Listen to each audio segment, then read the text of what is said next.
What's up, everybody? I am here with the HVAC sales leader, Andy Hobaica of Hobaica Services. Personally sold $7.5 million of HVAC in 2024. Manages the sales for, in my opinion, one of the best brands of home services and HVAC in Phoenix. Andy Hobaica, welcome to the show. What's good, brother? Dude, happy to have you. So to start out, you have such a good presence online on Instagram. I see like YouTube interviews of you on 1,000 different podcasts. The thing that we were excited about is you're so focused on sales, but specifically sales in an ethical and moral way. Correct. Which I think is super fascinating. So to start there, Yeah. The reason I think it's super interesting is there's this world on social media right now that's very Jordan Belfort, kind of like Wolf of Wall Street, heavy sales. It's Andy Elliott, yeah. Yeah, you Hardcore. know, yeah, where it's like, it's really hardcore. It's very like car salesman-esque. It's hard closing. It's a lot of manipulation. You kind of take a different route. Mhm. So start here. Tell me your overall mantra on sales and what you think makes the difference for you and how you've exploded the sales for Hobaica. And then personally, 7.5 million. I don't think there's a single HVAC individual salesperson that comes close to that. No, there are. Yeah, there are. I have some buddies that have exceeded those numbers. Oh, wow. Well, one of the, I'm in the top 1%. Yeah. Okay. Again, when people, hear that top 1%, you're being real cocky. I'm like, no, it's just the truth. Look at the numbers. So like Service Titan, so really big CRM. If you look on there, I'm in the top 1% in the United States. So like if you're tracked by a big company, there might be a small guy for a small company doing great. He's the owner guy. But like at the end of the day, there are some heavy hitters, right? So I'm not saying it's unfair because of a different state, but there are some guys in our group in California that are doing, 10, 11, 12. The most that I've ever known personally, I've heard numbers, but someone that I'm actually friends with is my buddy Brent Buckley. So he worked at Yes Air Conditioning for Ken Goodrich before Ken came to Arizona and, took over Gettle and did that whole thing. Yep. So Ken's really big in the industry. He's like my dad, but the other side. Mm-hmm. So he worked for Ken and was one of their top guys. Then he bought into Fetch-A-Tech, okay? Fetch-A-Tech just became part of our group a couple years ago as well. So they're owned by Service Champions as well. But when he was working at Fetch-A-Tech, I think he did 16. Yeah. Dang. I'm not saying like maybe he was fed leads or whatever, but like he's a good salesperson. We're personal friends and we actually work for the same company now, technically. Right. He's one of their sales trainers for corporate. But at the end of the day, he's a badass. He really knows his stuff. But if you're looking at the average person, yeah, I'm definitely in the top of the numbers because it's how I look at it, right? So you said, what's your secret? Mm-hmm. My tagline for all the talks that I gave at conferences or my coaching or anything like that is to stop selling, start helping. So if you can focus on helping the customer first, they're going to buy what you have to offer. So if instead of walking into the home like, okay, let's get pumped up. I'm going to get this sale. This customer's going to buy from me because I'm a badass. Stop, look in the mirror and say, how am I going to help Steve today? What can I do for Steve? What can I look out for that I can do for Steve that has nothing to do with HVAC, plumbing, or electrical today? I'm going to do that. And then Steve's going to ask me, we haven't even talked about air conditioning yet. Be like, you know what? I'm sorry. I was just looking out to help someone today. We can talk air conditioning if you like to. Okay. Let's walk through it. Sure. So you walk into here. It's funny where we're filming and Andy does like a ton of HVAC work in this building. So let's say I own this room we're in right now. Sure. And I have you come out for the first consult. Got it. And I'm like, you walk in, I'm like, Andy, I feel like my AC bill's high. I'm cranking the AC to 68. The building, my unit's never getting below 75. Got it. I need help. Yeah. But I'm getting 4 quotes. Where do you start? Wonderful. Yeah. We can definitely help you out there. So let me make sure the situation's perfect for both of us. So you might not be a good fit for us. So let's figure that out first. And if it is, I can help you and you like me, then I think it would be good. But hey, first off, dude, this dog is amazing. I'd spend 5 to 15 minutes on the dog. I'll make sure that he knows that I love dogs because I do. And I always feel like if someone comes over to your house and they don't like dogs, they can get the hell out because dogs are like kids, right? So yeah. It's kind of like I would like pretty much do anything for my dogs at home. My boxer and my German Shepherd are like everything to me because if you're not a dog person, I just don't know if I could be friends with you. So I make sure I spend a lot of time on the dogs. And then I always make sure I bring something up right away that has nothing to do with anything. So I'm walking by, you're showing me the air handler, the thermostat, and I see your podcast studio. I'm like, oh my God, dude, you do podcasts? We're going to talk about that for at least 20 minutes. What do people like talking about, Steve? Themselves. And what do they also like talking about? Stuff that they enjoy and stuff they like talking about. So you just allow them to talk and you become the customer's friend. If you can become the customer's friend in the first 20 minutes of any appointment that you're there for, who do people do business with? People they like, trust, and they're friends with. Yeah. Okay. That's a super interesting dynamic. And I'm real. I'm not doing this for fake. Yeah. I want to become the customer's friend. People are like, oh, you're fake because you're going to sell them crap and never talk to them again. No, no, no, no, no. They're going to buy something from me. They're going to love it. They're going to love the experience. I'm going to ask for referrals. And dude, I have customers that I go shooting with, that I go to the gym with, that I'll do activities with. I went on a double date with a customer and my wife and his wife that I met 2 years ago on a random sales call. Shout out to Pearl. I did my homework. Pearl's amazing. Yeah, we'll talk about that a little bit later on. I think it's really cool the way you talk about your wife and a lot of your content. But for anybody listening, when Andy says that, the first thing he did when he walked in is he did spend about 5 minutes with my husky, so he's not lying. But okay, and the interesting thing about sales and everything like that is when we role play, it's like, oh, I want to be your friend, all that jazz. Let's say I'm a boomer and I have that like kind of like I'm gonna beat up the contractor thing. So you start to talk about the dog and everything else. You start to actually, do the personal touch, and then they're like, yeah, man, like let's get to the brass tacks, man. Let's talk about where do you kind of, how do you navigate back into it? Start getting technical. Okay. Now, people say it's a sales trick, but get technical and talk about stuff they don't have no idea what they're talking about. Get real technical, and then they're going to start asking questions, and then you get to backtrack a little bit and then ask them about their questions. So like, hey, Steve, so why do you really have me out here? Do you have me out here because the air conditioner is really old? Do you have me out here because you have some hot rooms? You have some uncomfortable areas? Maybe you don't like the thermostat on the wall. Maybe it's ugly. Maybe it's a little loud. Like, what's the real reason, Steve? Because maybe you don't need a new air conditioner. Maybe I can take care of the problem that you have.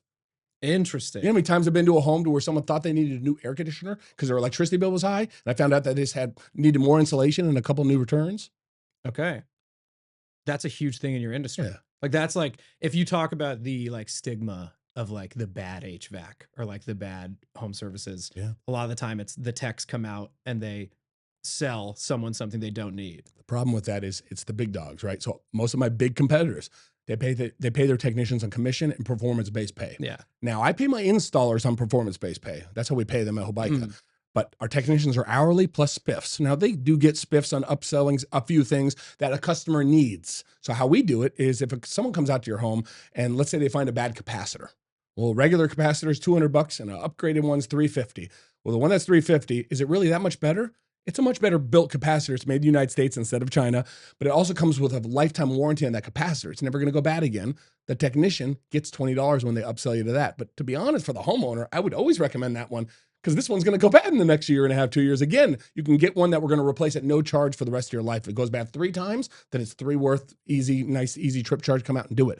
But because the technician was able to give you an upgraded part, gives you 2 options, he'll get a spiff on that. So that's how a lot of technicians will always upsell a better part. Not upsell like you need a capacitor and a contactor, and then they get 20% of that ticket. I'm never doing that. Define a spiff. So spiff. So, like I said, like capacitor. So they upgrade to a better capacitor. It's going to be a $20 spiff.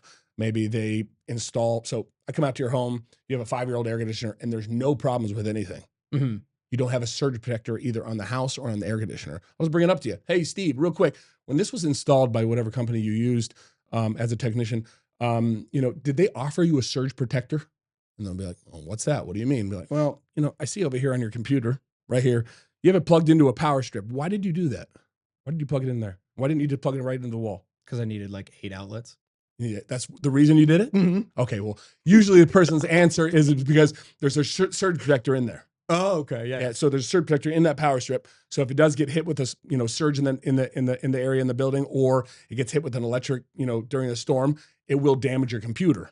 Well, the air conditioner is plugged right into the wall. So wouldn't it make sense if you're protecting your computer that costs $800 that we're going to protect the air conditioner that you spent 15 grand on? Because if that goes bad, it's not the manufacturer's fault. It's a natural cause. You're gonna have to go through your homeowner's insurance. By the way, what's your homeowner's insurance policy deductible? I bet it's more than my surge protector. Interesting. So they'll get maybe $20 for that. Yeah. So when you're out, does the customer need it? Yes. So if the customer needs it, then they'll get a little kickback for the technician because they may be some money that I usually wouldn't have gotten. But everyone benefits: the customer, the employee, and the company. Yeah. Okay. So when you're out doing the sales individually yourself, how many times do you come out to a place and then people think they need a full, like they're ready to they're like, dude, I know talk to me about financing options. I feel like I'm about to be out 10, 15, 20 grand. Yeah. And then you're like, hey, actually, you don't. About 20% of the time they don't. Now, how many companies will just quote anyways? That's my favorite one, especially if I'm the third guy in, it's mine, because I'm going to come up to you and be like, hey, Steve, I went outside and you said it was 13 years old, right? It's 6. So the air conditioner's 6, the coil's 7, looks like it was all pieced together. There's no more warranty. So if this thing breaks, I wouldn't recommend putting $3,000 into it. I'd recommend upgrading the system because it's out of warranty. It might as well be 15 years old. But at the same time, if it's working okay, I think you're all right. I think your problem is your ductwork. So those 2 hot rooms, I could correct those, and you have 5 inches of insulation in the attic. Let's top that off, get you up to code, get you up to about 12 inches, and let's keep that house nice and cold. A couple duct runs, I think you'll be good to go. In 7, 8 years, when that customer actually needs me to replace it or less, who are they going to call? Are they going to get 5 quotes, or are they going to call Andy back? The guy who 3 other people quote him $15,000. They got the job done by the guy for $2,000 because all they needed was insulation. Exactly. Yeah. And so we talk about this a lot on the podcast and in Home Service Accelerator. It's like, where are those moments where you can create advocates for the brand? And like, that's what that is. It's like, how can we forego short-term income to protect the long-term relationship with the client, the customer, whatever else? Correct. That's like the perfect example. And so I think you guys are an unbelievable example of like the reputation kind of speaks for itself in the Valley. Like there's very little negative press or negative reviews about Hobaica pretty much anywhere. There's like 2 or 3. Yeah. And 2 of them are about people in traffic. Like I got cut off. I'm like, so my general manager, Chase, or my dad, when he was still running the company, he'd like literally type in and be like, I'm sorry that happened to you. Could you have called in and maybe gave us the truck number so we could write up the employee? Now this means nothing because I can't even reprimand the employee. Yeah. But thank you so much for leaving the review. Have Thanks a good for day. the 1 star. It's just like, come on, like actual people that like, oh my God, Hobaica screwed me over. Like, I challenge you, go find that. That's what I'm saying. Go find it. Very rare. Yeah. And yeah, I think that's interesting because, especially because a lot of our audience is newer guys. And so I think it's really just devil's advocate. Let's say we're a new business. It's really easy for a business that you guys are going to do what, 20 million this year? Between 20 and 30. Okay. Between 20 and 30. So it's very easy for a 20, $30 million company to be like, yeah, it's a long-term play. It's whatever else. I like when I put myself in the shoes of a guy who's like, dude, I'm still owner op. I'm struggling to pay rent, everything else. It's one of those things where it's very, from the outside looking in, it's like, yeah, of course the big company can do that, but like, I'm dying here. What do you say to that guy that's like, dude, slow down? Because the long-term play, you're not in this for 5 years, you're in this for 20, 25, 30 plus in your business. Where do you typically see that come back to fruition? Like the good faith you're putting in, where do you see that kind of come back, and what ways do you see it come back? 6 to 8 years. Yeah.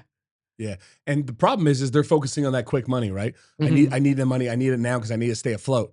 Well, what if I told you, actually, if you did that, it's actually going to screw you over and you're going to go out of business in 3 years. So like they're looking at the short term, not the long term. There's kind of like a medium term too, because sometimes, yeah, you do have to push it. But at the end of the day, you always want to take care of the customer because you can either get everything, or if you quote again, you might not even get the sale. So would you rather have a little bit or nothing? Because at the end of the day, they think, well, I need this quick sale. But like, well, you think the customer's all about you until you get to the end and they're like, I have to get 3 more quotes. Yeah. Like, well, maybe you could have gotten it if you just recommended installation like you should have. Makes complete sense. So this is going to segue. It's a tough, answer because I'm not there. But at the same time, quick money's never good. Yeah. Exactly. Quick money's never good. So for everyone wants the quick fix. Everyone wants to take the pill. I was just living in Bradley on the way over here. Everyone wants to take a quick pill to become a millionaire, but there is no such thing. No. Because the hard shit that people have to do to actually become a millionaire, they're not willing to put in the work. They think they are, and then 2 weeks later, something hits, limiting belief, and then they quit. Yeah. Yeah. This is a really interesting segue because I was watching Alex Hormozy talk about this. He's great. One of my buddies paid him $40,000 for a lunch. He's like, it's crazy. But dude, in that lunch, he goes, that's the reason I'm a millionaire. He's like, that right there. He goes, this dude just unloaded on me. He was like, it was the best $40,000 I've ever spent in my life. Okay, perfect. So, cool. So I was watching him talk about one of his portfolio companies had a sales guy, and the sales guy was outperforming. He was the first place sales guy, and he was outperforming second place by like 3x or something crazy like that. And so he sits down with the sales guy. Sounds familiar. Yeah, sounds like you. He sits down with the sales guy and the sales manager, and he's like, dude, what are you doing? And they're going through his entire sales process, his script, his objection overcomes, all that. And then at the very end, he's like, what am I missing? And the guy's like, oh, right when someone says they're going to use me, I just ask them if they have any friends to refer over. And there was like, that was the one thing, was at the point of sale, his number one sales rep was being like, can you think of like 1 or 2 of your friends that could also use us or also use this service? And he was cranking. Go. Sorry, I'm highly ADD. So like I'll be honest, I didn't hear the last sentence of whatever you said, because you said something and then I thought of something and I forgot exactly No, what's going on. that's pretty much what it is. I'm one of those guys, like me and my buddy will be at the gym in the morning. He'll say something and then I'm like, I'll be honest, I heard nothing at the end of that because you said something that triggered me. Go wherever you want. Yeah, I do that exact same thing, but on steroids. What I told you when I was on my way, when I was, walking in here, right? So my referral program. So we're sitting down and I go over options with you, Steve, and you say you want the middle option. Great. Steve, how are you going to pay? By check? Wonderful. I'm going to take 25% today and you'll pay the rest at install. And hey, before I leave, Steve, now that you're a customer of mine, we're good buddies. We'll be able to hang out. Can you do me a favor? Because I'd like to help you out. Like, you're paying 17 grand for this. How'd you like to get all this money back in the next 6 months? How do I do that, Andy? Well, I have a referral program. The only way you qualify is you have to buy something from me first. So if you buy an air conditioner from me, you qualify for this program. How would you like every single referral that you send me? If I sell the system, you're going to talk me up and I'm going to do the same thing I did with you. I'm going to give them the same deal as you, or maybe a little bit better because you referred them and we won't talk about the money. But at the end of the day, we'll hook them up. You'll look good. You referred a good person. We'll do good work by them. They can be part of the program. But I'm going to give you, depending on how much the sale is, $500 to $1,000 per referral that I sell and install. So all you got to do is refer 17 people and we can make this happen. You can basically get this for free in 6 months. And how many people take you up on that? All the time. All the time. So I have more self-generated referrals than anyone in our state. Okay. I also we pay our guys more when they created it themselves. So you get another 2% commission. Okay, listen, everybody listen. A lot of money. Listen very carefully to that. You have more self-generated referral sales than you do from paid traffic, inbound traffic to the company, everything like that. Correct. My schedule gets so full that my office can't put leads from technicians on me. They have to use my other guys because I have too many self-generated referrals. I sold, not bragging, yesterday was an anomaly, 112,000 in sales yesterday, all from self-driven referrals. 3 of them I sold yesterday. That would have never used us if it wasn't for that. They're new to Arizona. One of them was from California. One was from Florida. I think one was from Texas. They seen a billboard, but they didn't know how cool we were because they've been here for 2 years. So we don't do radio commercials and TV like back in the day. A lot of people that have been living here forever know us. They're brand new. They only gave me the chance because they got referred by a friend of theirs that they trust. Okay. So everybody listening, we've talked about the run up even internally, how our first year was 95% of our business came from cold traffic. Second year was in like the 80s. Third year was in the 70s. Fourth year was in the 60s. This last year, 45% of our business came from cold traffic. 55% came from referrals and everything else. I got organic referrals. And so I can talk about it at my small size all day long, but we have a guy who did 7.5 million personally last year in sales, saying the exact same thing. And it's part of it is, one, you're not going to get people to refer you if you're doing dog shit work. Correct. You're just not. So you can't outperform taking the easy, short way out. So if you were going into every single place, ripping people for stuff they don't need over time, you wouldn't see it immediately, but that top line sales number would go down pretty quick. Correct. And so the biggest thing we see is like everybody, especially this new era of entrepreneurs, it's like, maybe it's Google ads that I'm missing. Maybe it's Facebook ads that I'm missing. Maybe it's my SEO's bad. Maybe it's whatever. It's like, there's no better form of marketing than good faith and actually doing the good work. It's free, Steve. It's free. And he's like, what's better than a paid job? What's better than a job from paid ads? A job from completely free. And then some people say, oh, that sounds like a freaking accounting nightmare. No, dude, literally take money from advertising that you were going to use for advertising and just fund that project. It's someone that would have never used you if they wouldn't have gotten referred. Why would you not pay that person that referred you? Yeah. How many people have, like friends of mine are like, yeah, we give them a $25 gift card. I'm like, that's great. And they liked helping you out. But dude, everyone's struggling with money right now. Everyone's worried about a crash. Everyone's worried about all this crazy crap. Why? Who the hell wouldn't take a free $1,000 check right now?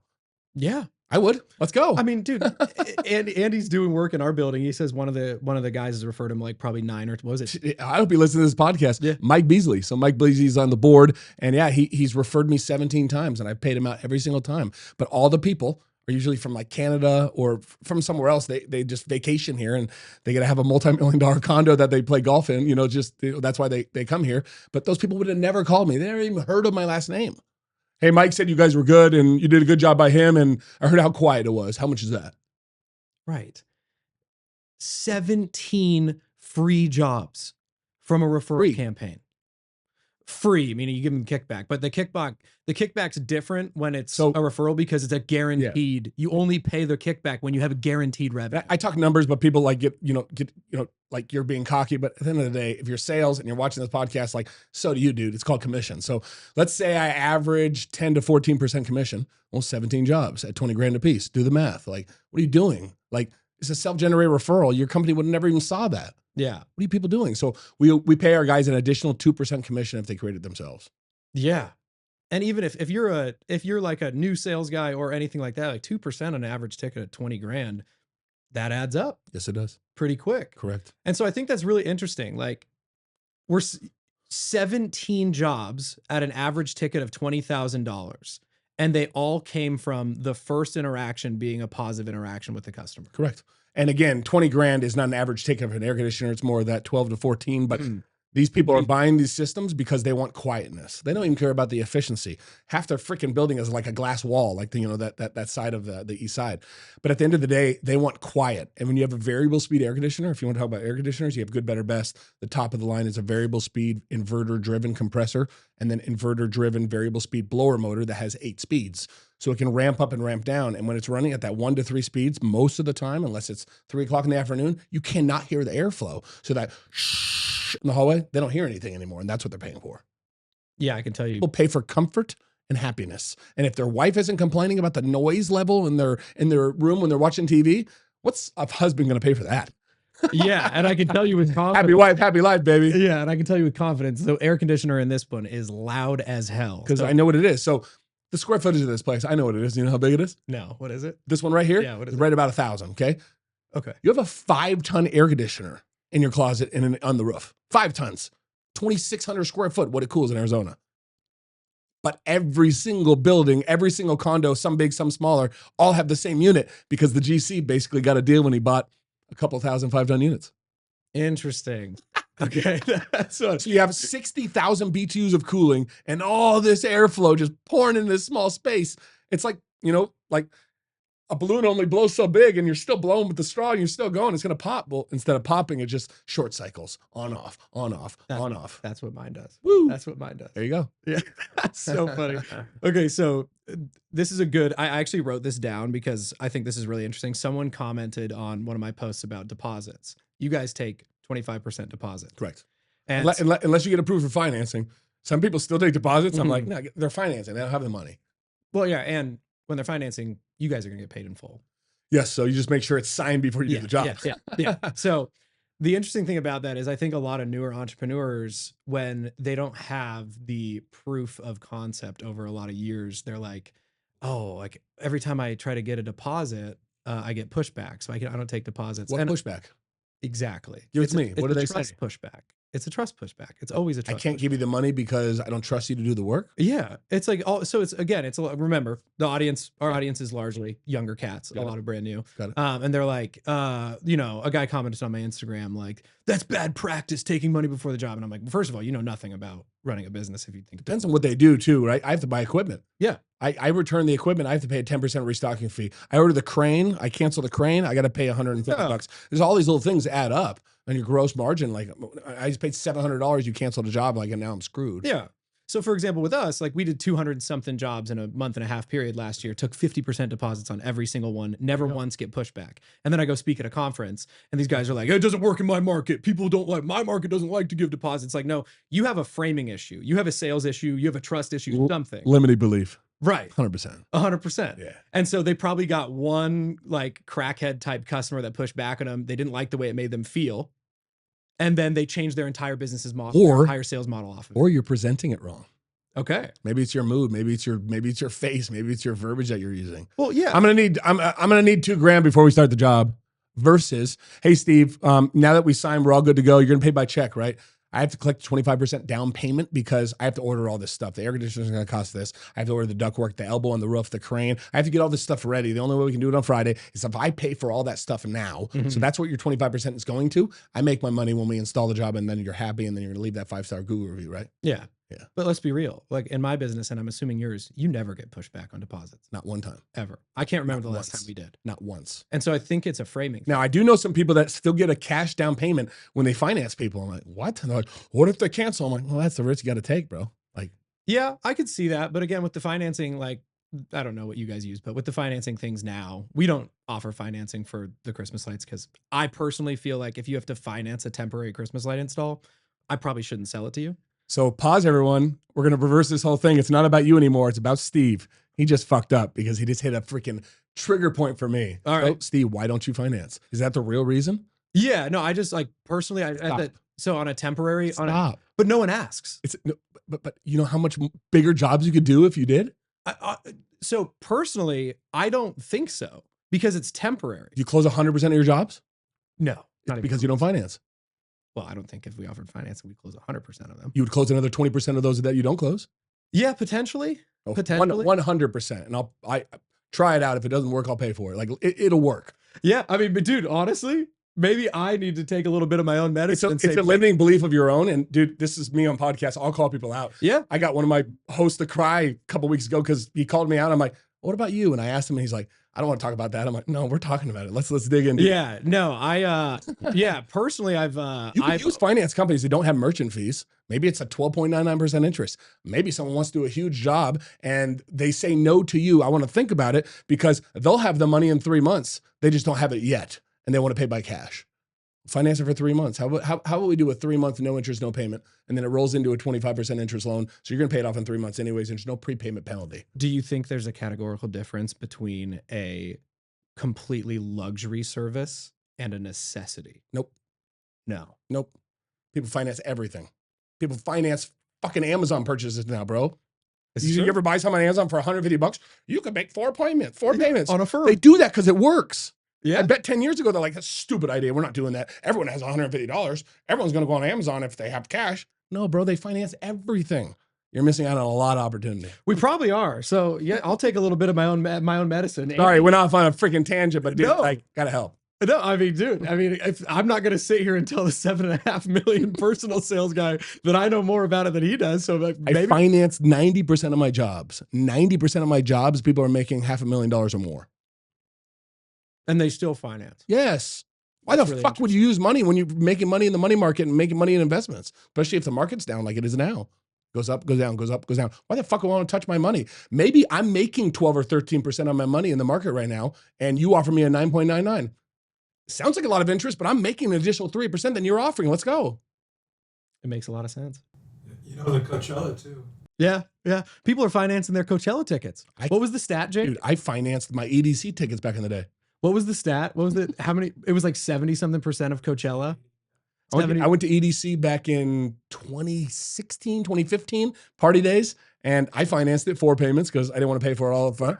I was probably making $120 back then, but still, like, you mean I can pay 4 $80 payments? Let's go. Dude, Dave Ramsey is absolutely punching the air right now listening to this conversation. That's why I like Dave and some of his stuff, but a lot of the stuff I read from him, I'm like, no, that's not how the world works, bro. And to be honest, the newer generation, they finance everything. Yeah, which I mean, we could talk about the macro.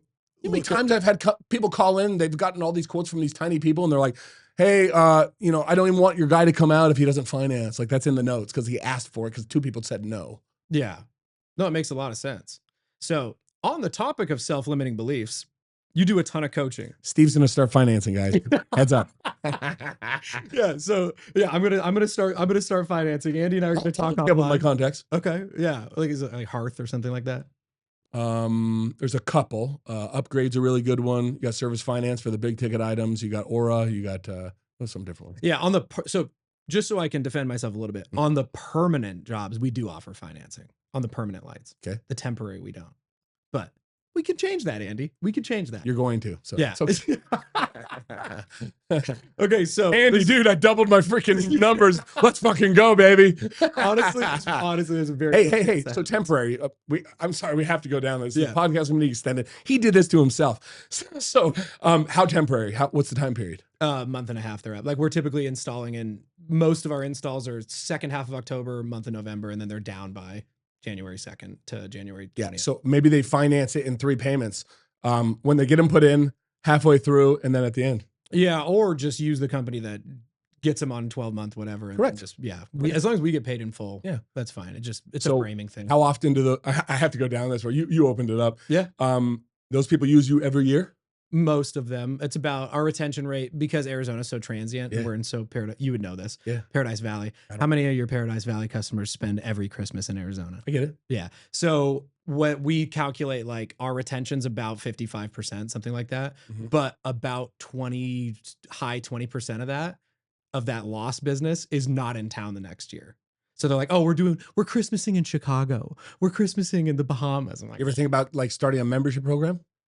yes, every single day, Andy. Every single day. And we haven't penciled in the numbers to make it make sense. What we've started doing is giving like discounts for deposits at teardown. So like, hey, you want to lock in for next year? And we've gotten we collected about, I think it's about $100K worth of work for the next season at teardown, just by offering like a little carrot. Why not 5? 5 what? So for the next 5 years, you're going to pay for it now, and we're going to set up and uninstall at your leisure. And if you skip a year, I'll get added on the next year. You're prepaying for 5 services, and you're getting 20% off. It's not a bad idea. This is why we get people on that are doing a lot more than I am, ladies and gentlemen. All these ideas pop off. Yeah. And I'm like, And then, dude, that happened. I had a buddy that looked at the podcast. He goes, wait, he's having you on the podcast? Like, I don't think he can help you out that much. I'm like, dude, there's going to be a lot of little things that he says that is going to help me out. But why I go on the podcast is how many people do I get to help out, including him? Wait, he said that about me? Yeah. I thought the entire frame of this podcast is I have people come on that are doing more than me. So I know. But like, I just love helping others. Yeah. Love it. Yeah. So real quick, we can talk about it at the end, but my nonprofit, right? Every day I wake up, before I can go home, I have to do 5 good deeds. This is one of them right here, baby. I love it. I love it. Give. The more I gave, the more the universe and God and whatever else gave back to me. It just is kind of how the world works. Speaking on giving, we'll talk about one bag at a time. I want to give it its fair due. But while we're on the topic of sales, you do so much sales training, and I see it on YouTube and everything else. When you're training somebody that's newer, let's say under 40, right? Let's say they're somewhere between 20 and 40. They're not like a legacy HVAC company. Most of the people I go through my program are going to be younger. Okay. Because you got an owner like yourself. Let's say I'm an owner of a small company and I'm transferring one of my technicians into a sales role and I want him to learn the process. Well, shit, Andy Hobaica is in Phoenix. His dad does coaching. I used it when I was, the general manager of my company, and now his son does sales coaching. Like, who does he hire? Like, I don't do it full time because I have a full time job. So it's just part time. In the mornings, usually I do Zoom calls, FaceTime calls, and they pay me per call or for a package. But at the end of the day, I'm just going through my full process of what I do from when I'm calling the customer all the way to the end of closing. And then we probably spend 4 to 5 calls on overcoming objections and getting uncomfortable and stuff like that. Okay. So when you're talking to these younger guys, and these guys that are newer, more green behind the ears, what are the most common self-limiting beliefs that you see them bring to you? Similar to like, I don't offer financing. Yeah. Like similar to that. What are the ones where you're like, dude, that is a pure self-limiting belief. It's kind Fix of that now. Yeah. Self-limiting belief that they're thinking, but also a lesson. Stop spending with your own wallet. Elaborate. Well, maybe you wouldn't buy a $20,000 job for your house because you're a cheap ass, but maybe your customer is. Right. You don't bring it up. You're robbing them of their information. Yeah. Offer everything. Yeah. Selling out of someone else's pocket. Yourself, your own, because you don't believe that it's worth that. Yeah. And then you got to overcome that. And then everything that you're selling to your customer, if you don't own that product, fuck you. Excuse my French. You have to own everything first. I own a tankless water heater. I own a water softener. I own RO at my sink, high alkaline water. I own top of the line air conditioners. I own all that stuff. Now, did I buy it at cost? Yeah, I do it for a living. But I could have easily bought something cheap. If I was a cheap ass, I'd get a single stage system for almost free if I wanted to do it myself. So I have everything upgraded. If I'm going to offer a whole home surge protector, I have one too. Got it. So a lot of guys come in, it's like the biggest self-limiting belief is they can't wrap their mind around how someone else might have the money for a $30,000, $40,000 thing when they don't. Correct. Yeah. It's that, but also, like the products, they have to believe in them. How many times you went to go buy a Honda and the guy outside drives a BMW? Like, you work at Honda and you own a Honda, and it's the problem. Maybe you should work for BMW. Right. You don't even believe in your own product. You're not even getting high on your own supply. Correct. Yeah. It's true in business, bro. You know how many solar salespeople don't own a home to put solar on? Oh, I mean, solar sales. I don't even want to get into that. No, I'm just saying, like that's one of them. That's my objection. Look, go up to the door and I'm like, I'll be honest, man. I'm not buying solar. I'm not. Like, you couldn't give it to me for free, but I'd love to hear your pitch. I'll be honest with you. I'd love to help you out with it. So hit me with it. Act like you just walked up. Some are like, fuck you, and they'll walk away. But For like, sure. a lot of them are cool. So they'll be cool. And then they'll follow me on Instagram and they'll be like, oh, dude, like, I didn't know who you were. Like, this is sick. Thanks for giving me advice. I'm like, if you ever need help, I'll help you out. Like, you want to jump on a Zoom call? Won't even charge. I'd love to help you out because I feel like you really messed up here and here and here. But like, hey, where do you live? What's your address? I'm going to look it up real quick. Oh, you don't own a home to get solar. Yeah, maybe you should focus on that first. So like a lot of these people, they'll live in a high rise like this. So like, you don't even own the home. You can't even, use your own product. Like, you want me to buy $40,000 product you've never purchased? Right. It's a little strange. Yeah, it's, for a 20-year-old sales guy who's working does all of Hobaica's sales guys have homes with Hobaica services on them? Of course. Every one of them? Well, not every product, but they're not also all selling it. All the sales guys do. That's super good. Yeah. That makes a lot of sense. Yeah. What else are guys coming into you and saying like, oh, I don't know, I'm struggling with this. And then you just like immediately. I'll give them like an amazing idea. And they're like, oh, that's not going to work. I'm like, try it out. If it doesn't work and you can prove and you videotape it or you record it and it doesn't work, I will never ask you to do it again. They always come back and they're like, okay, yeah, the customer liked that. I'm like, well, also that's really interesting too. I'm doing it every day. So if I jump on a call, I'm going to do it 6 times too. Like, I'm not some guy up in a, high rise in an office, telling people what to do that I'm not willing to practice. I'm still doing it on a daily basis. That's why a lot of people gravitate to me, because what I'm teaching them, I'm going over. And dude, to be honest, I get the most out of the coaching calls. I'm coaching someone at 6 a.m. I'm like, oh my God, I haven't done that in a while. I'm going to go do it today. Right. I was just going to say that like, it's like my own stuff. I'm like, oh, you start telling somebody something, you're like, dude, I can't even remember the last time I did Have you heard my call ahead call? You ever heard it? No. All right. You're the customer. You have an 8 a.m. appointment. It's 7:15. I'm calling you on the way. Okay. Mm-hmm. Ring, ring, ring. Hello. Hey, is this Steve? Yes. Steve, it's Andy Hobaica with Hobaica Services. How are you today? I'm good, man. Wonderful. Wonderful. We have a 8 to 8:30 appointment, right? Yeah. Beautiful. I'm on my way. I'm running early. I'll probably arrive at like 7:55 if that's okay. Yeah. Beautiful. On my way, I always stop to get gas in the morning, and I get an energy drink from Quick Trip because, I had a little bit of a rough night last night. I have a newborn at home, and to be honest, I just need some energy. Now, I have a question for you, Steve. Do you want anything when I get my energy drink? And hey, before you say no, if you say yes, I'm going to turn the receipt into my boss, and my drink's for free. Hook a brother up. What would you like at QT? That's such a good frame. That last part is such a good frame. I'm turning it in. They're paying for it. I'm like, yeah, dude, I want a C4. Great. Is that it? You want a bag of chips too? It's free, Steve. It's 7:55 a.m. Andy. Free. I'm Muffin? off breakfast sandwich. I do my homework. I know Andy's a Maha guy. No seed oils in those chips, Andy. No seed oils. No, definitely no. What is it? What are those ones? The non-seed oil chips. They have them at QT. Cape Cod. Okay. Yeah.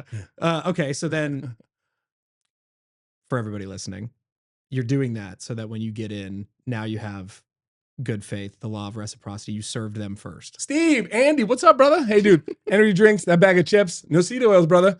Am I parked in a good spot? You've already broken down like 12% to 15% of their freaking, what are you doing at my house? Now you're a friend of theirs. Like, who the hell offers that? Who offers to buy them coffee? Who does that? Nobody, because it's fucking uncomfortable, Steve. Right. I've seen Tommy Mello talk about that. All their techs do that too. It's like, well, I'm heading to Starbucks, blah, blah, blah, come on out. Correct. I wonder who did it first. Did you? Let's move on. Let's move on. No. You pushed me a little bit. No. Did they get that from you? I didn't hear it until about a year ago. I've been doing this for 10 years. Oh, I love it. But I mean, I did not say they got that from me. Tommy's a badass. Oh yeah. Yeah. Dude, home services in general is a copycat league. Like you see something working for somebody, you're going to do it. There's no. Correct. You know how many people are doing that gift card campaign now with the steakhouse after that Instagram post I had go viral? That's actually how you and I met. Yeah. Yeah. Well, remember I offered, I was like, I got a better idea for you. Yeah. So, So I think that's when we brought up the referral program. Yeah. So it's, for anybody listening that doesn't follow me on Instagram, like one of the main things that opened a lot of doors for me was an Instagram post talking about like when we do installs for people, we have a gift card program where there's a really fancy steakhouse in Phoenix called Steak 44. And so if they refer people similar to Andy's thing, but we're not giving out $1,000 every time. Our average ticket's a little bit lower, but we give customers who give referrals in the form of a gift card that's tracked back to that customer $200 to Steak 44. What's the average ticket for a job? $4,000. $4,000. Okay. So, I'm not good with math. What's 5% of 4,000? That would be well, 5% of 1,000 would be $50. So Yep. $200. There you go. So yeah, you're giving a good gift card. You said you're giving 25 or 250? 200. Oh, I thought you were giving like $25. No. Oh, okay. Then yeah, then it's the same program I'm doing. Well, you know how I calculate it is just what is my customer acquisition cost? Yeah. And paid. Yeah. And because then 20 grand, 5% is $1,000, and that's how he's getting his referral. yeah. And the reason I love that is not only from the marketing perspective is it great because it's obviously just generating more leads, but for your operational lag for your sales team, those are going to close at such a higher rate, those gift card referrals, because they're already coming from a paying customer. So they've framed it way better. Like when you get referred to somebody, it's a way higher close rate than if they came in cold. Correct. And so the gift card campaign's also like, yeah, sure, I pay $200 to acquire a customer all day long, but that my sales guys' close rate on those gift cards is virtually 100%. Well, also telling them, be like, hey, so I have this gift card program. I don't know if you heard about it, but Steve referred you. He's getting one. Yeah. Do you want to get a couple too? Yeah, exactly. And so like part of what you're talking about with the giving the energy drink and stuff, it's framing the sale, Correct. right? It's framing the conversation. It's putting you on like level playing field as friends. Plus, you know as well as I do, Steve, it started off with waiters and now it's with every home service. If you give a customer a present, what do they usually do in return? They have the obligation to give you something back. Yeah, it's the law of reciprocity. It's amazing. It's like when we talk about people reaching You're out. not playing a trick. You're just doing something for the homeowner, and you want to do the job for the homeowner, but what's going to get in their state of mind that you're a giving person? They have to also give you something. Right. Yeah. It's the same thing with like realtors. We tell people like, don't reach out to the realtor and say, we'll be a great referral partner for your clients. They don't care. Reach out to the realtor and say, I can find you more listings in return. Like that's what they want. It's the law of reciprocity. Yeah. Yeah, I think that's a really interesting frame. And so I think it's a good segue for the promos. Yeah. Oh, please. Yeah. Okay, Andy. We forgot about the presents, baby. Okay, Andy brought us gifts. Speaking of the law of reciprocity, I didn't want to look at it. I wanted to open it live. So Andy, we do promos, and I will say in the industry, I think in the world, home service company, no one beats us in our promo products, our badge promo products with our name on it, right? I'll go over them. Here, hold it up so the camera can see you. So first off, we get a Hobaica Services meat thermometer. So it's a digital thermometer we like using for meat, but you can use it for anything you want. If you smoke meat, it's really good. So you get your meat thermometer. I know you're a big steak guy. So on your Instagram all the time, right? Next up is a voltage tester. So an actual voltage tester. You buy these on Amazon, they're probably $25 a piece. So. Everybody, meat thermometer, Hobaica branded. I always joke with people, you can either use us or not use us.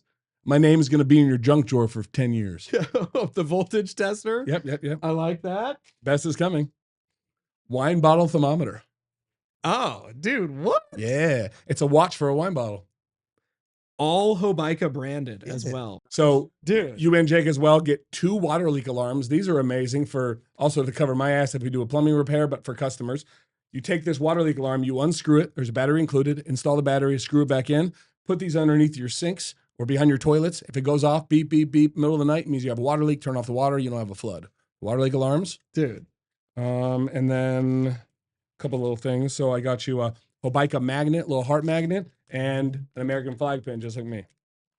There you go. Briefly, I saw you talk about it on your Instagram. Tell us about your pins really quick, and then we'll go back to this. Sure, yeah. So, and again, guys, sorry, it's jumping all over the place.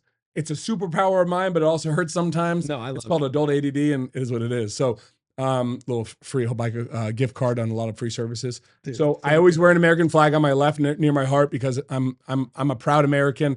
I love the military. Obviously they're fighting for us so we can have a free country. All these people taking it for granted that are, riding in the streets. Cause at the end of the day, the only reason you have the freedom to riot is because of these people. You think about it that way. Literally go to another country and riot, you get your head cut off. So I love my country. I'm a true American. If you don't agree with me, you can leave. And then your 100% pin on the side is I put a 100% pin on. To be honest, dude, I'll just some people hate him. Some people love him. He's got a lot of bad hatred at the moment, but I still love all of his old school stuff, his Grant Cardone. Mm-hmm. I got it from one of his books like 15 years ago. And then I just made a different pin. So we have a 100% pin club at work. When you go above and beyond at meetings, we'll give them out to employees. But for me, what it means to me is I put it on every single morning. And if I'm not willing to give 100% to my family, myself, the company, and my customers, I might as well go back to bed. So put the pin on. I'm going to go 100% today, or I might as well stay home. I like that. Yep. Gets you in the right mindset. Yeah, no, it's super good. I like that. I think that's I want to highlight this too, because I have the pins, so now I'm going to have to rock them. The branding here, fantastic. Every single thing they gave out, fantastic. And people say like, "Oh my God, this is a lot of money you're giving people." I'm like, at the end of the day, you gotta work the system just like everyone else does that you're buying stuff from. All of that stuff's from Alibaba. Oh, sure. I'm buying 10,000 meat thermometers at a time, and they cost 40 cents a piece. That meat thermometer on Amazon is $12. Right. But they're good. They work. So when you start doing this stuff, you really realize on a larger scale, these little tiny things you're buying from the store are, worth 2 pennies. Like, oh my God. Oh, you're getting murdered. You're getting murdered. fleeced. So people complain about air conditioners. Like I saw an air conditioner online for $7,000, like just the equipment. Why are you charging 20? I'm like, so you're mad that I'm charging, there's labor, there's overhead, all that stuff, but you're mad that I'm doubling or tripling the price. What if I told you everything you buy in your life is marked up 280%? Everything. You just don't know any better. Yeah. And it doesn't matter to you because $3 is $3. But the thing you bought for $3 costed a quarter of a penny. You hear about all these people talking about like buying Lululemon shorts on Alibaba. They're only $1.50 and they're charging $150. Yeah, you're not buying 20,000 at a time, jackass. Yeah.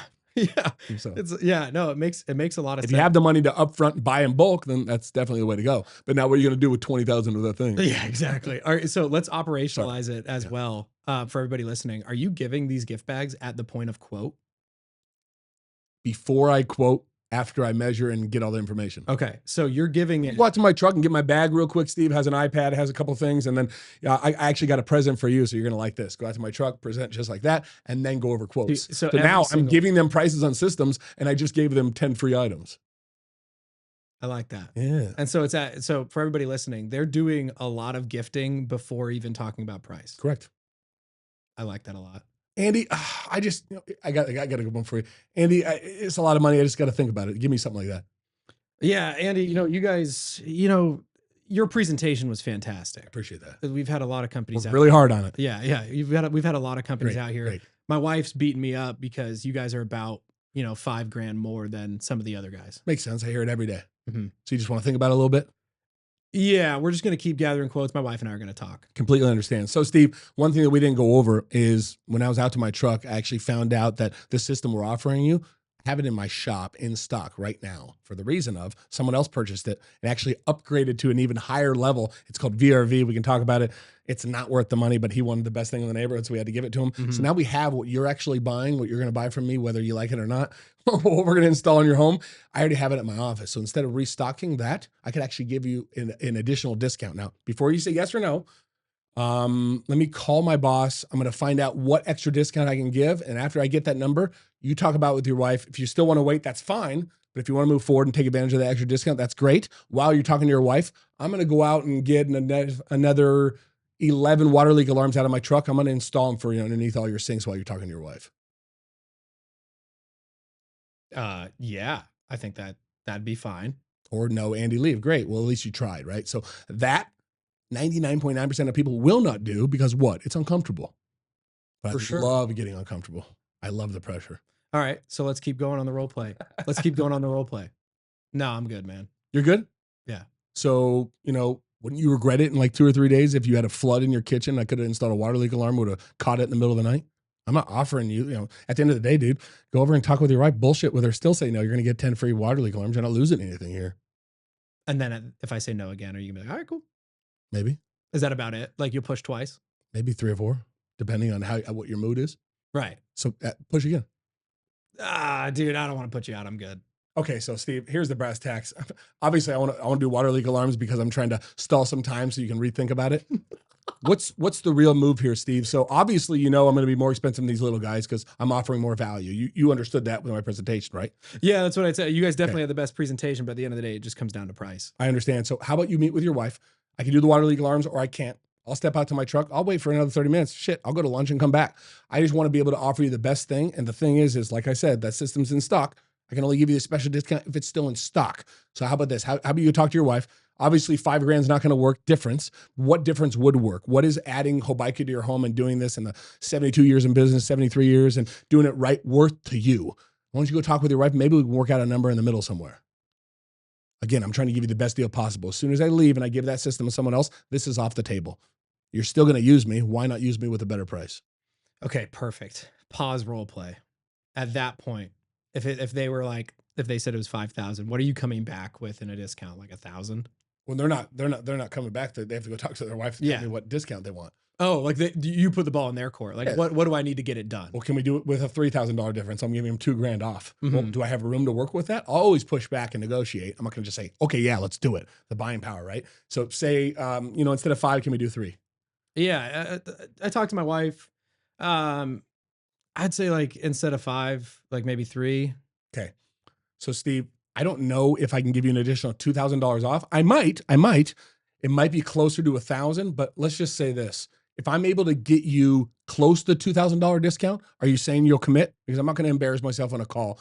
Ask my boss, have him approve it, and then you still say no. I love how humanizing that line is. Everyone fucking says either no or they're like, yeah, that's fair, man. Yeah. If you can get close to 2, great. Well, maybe I'm going to ask my boss to come back and be like, he said 15. I'm going to take some commission out, bro. I'm going to do 1,700. We'll do the difference of 17. I'll give you $1,700 off. You're going to do it now. We're going to install it in a couple of days. And then at that point, yeah, let's do it. Yeah, of course. Rock and roll. Yeah. Handshake. Let's go. Dude. So many people quit after hearing no 1 or 2 times. What are you doing? You just spent 2 hours of your life with these people. For nothing. Correct. And you leave. They're going with someone else. Andy, I'll call you later. Bullshit. Yeah. Yeah. Let me talk to my wife. No. If they say they want to think about it, they're using someone else. You know how many jobs that I leave and then get afterwards? Maybe 10%. If just have the mindset, I say this all the time, have the mindset, if you leave, you're not getting the work. You'll ask 5 more times. Mm-hmm. And then at the end, when you said no all these times, I'll do one more walking out before hey, Steve, again, if you don't want to do this, that's fine. Because I believe if I leave, you're going to find someone else anyways. So you're not going to call me back like you say you're going to. I know human interaction and you just look like you want to use this other guy for some reason. But as soon as my foot hits the pavement, we'll be talked about. It's off the table. Or when people say, Andy, I just want to think about it. Can you email me the quotes? Great. Yeah, I'll email you quotes. I go back into the quote. I remove the discounts and I email them. And I say, did you get them? I just want to make sure you got them. Yeah, I got it here. What happened? It was at 15. You're at 18 now. Well, yeah, I gave you $3,000 off because the stock discount. We're a little slow right now. I need work for Friday. And at the end of the day, I just want your business. So I was trying to, get you to move forward. But if you're going to decide in 2 weeks, I won't have those discounts anymore. So I had to email you a full price. But I hope the best for you. Let me know. Want me to call you next week? Oh, wait a second. I need the $15,000 price. Well, then we got to work something out, man. Well, I don't know if I can pay for it yet. That's fine. Everyone finances. Let's pay for it in 6 months. Just keep fucking talking. Okay. Dude, that is some sales sauce. This is why we were excited to have you on, because everybody, most of the time, is just talking about the origin story. This is like some in-depth. I've done the origin story so many times. That's why I know you. I'm so glad you didn't bring it up. I know you have. Because I can talk about it, but like we do it. Everyone's like, hey, Andy, let's talk about the family. I'm like, have you not heard the 19 podcasts before this? Everyone did that. This is why I didn't. This is exactly what my man. Steve knows his shit, guys. Yeah. Share the shit out of his podcast. Yeah. Well, dude, like you see me post reels, right? Yeah. That they create. If you go back like 3 months ago, the same reel from a different podcaster, because like it's all the same information. How much stuff we went over today that I've never done on a podcast. So I appreciate you. Yeah, dude. Thank you for saying that. Hold out, baby. It's here. No, I appreciate it. So I think that's really interesting. And I know this is an unfair question to have you like put an actual number, because I doubt you track it, but just give me ballpark. How many of your sales come after a no? Like if let's say you do several no's, right? Yeah. So like let's say you present price and they're like no, or I'm going to think about it, whatever else.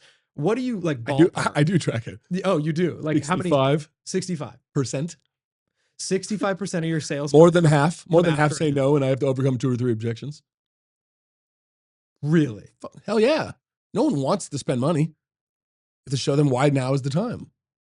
And to be honest, people are like, oh, that's sleazy. I'm like, no, it's my job, bro. Like sales is an emotional thing. If it was all about money, no one would use anyone that's high priced. But my value is worth my money. So this is a good one, Steve. Good segue is a lot of people where they'll be like, this guy's much cheaper. Well, how am I getting that $3,000 more, even if I'm 5 and I need to drop to 3? Well, I'm getting that 3 because the other quotes that you got, I'm not saying they're bad companies. I've never heard of them. So this is what I have to say to that. 2 different things. What if I told you in the state of Arizona, a general contractor can install your air conditioner? Do you know the minimum qualification? You're a contractor. What the minimum qualification for insurance, liability insurance in Arizona? Limited, just to install. I don't even know what $250,000. Yeah, that sounds. If I burn your house down, what are you going to do with $250,000? I have a $17 million with an additional $12 million umbrella. Like you have to as a big company, right? Like little issues, but a small company F's up and your job goes to hell and your house burns down. Here's 250,000. Wait, what? You have to cover this. Oh, you didn't look into how much I had covered in insurance for liability. And by the way, I don't have workers' comp either, so you're in charge of my employees hurting too. Like it's crazy stuff. Okay. Right? So that, but then on steroids for you as a homeowner and feeling and emotions is the middle of the summer, July 4th weekend, 2-month-old air conditioner, small company that you used and you saved $3,000 by using them instead of Hobaica. It stops working. It's a 2-month-old system, but maybe a fuse blew. You're not an electrician. You can't check that stuff. So what do? You call that company. Well, they got 19 calls before you and they have 2 technicians. When are they coming out to your home, Steve? Probably July 7th. Well, I'm saying like 2 or 3 days later.